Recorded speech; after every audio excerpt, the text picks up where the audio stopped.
was like a physical force, causing a taste of metal in their mouths, uncontrollable coughing, and a feeling of sunburn on their faces. Within hours, they would be the first victims of acute radiation syndrome. At dawn, the true horror of the situation was visible. The reactor building was a mangled wreck, and a strange, shimmering heat haze rose from the exposed core, carrying with it a lethal stream of radioactive particles.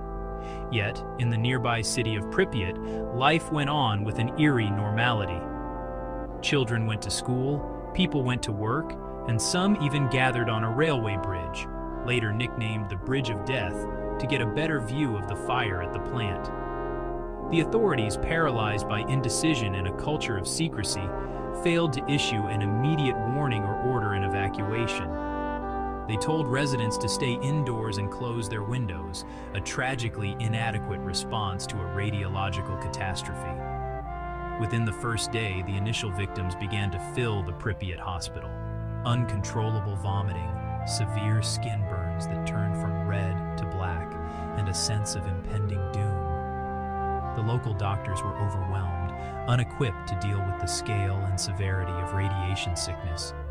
These first patients were the human price of the initial hours, men who had run toward danger to do their duty, only to be consumed by an invisible fire. Their agonizing suffering was a grim preview of the long-term human cost that was just beginning to unfold across the region.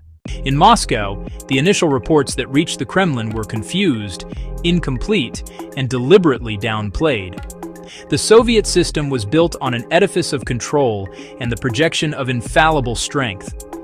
A technological failure of this magnitude was not just an accident, but a profound political embarrassment.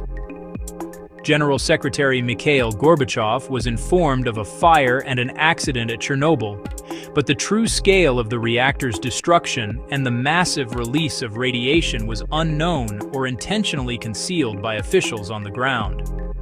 For 2 critical days, the Soviet government maintained a wall of complete silence, hoping the problem could be contained quietly. This policy of secrecy meant that the people most at risk were the last to know. While officials in Moscow debated the political fallout, the radioactive plume continued its silent, inexorable journey.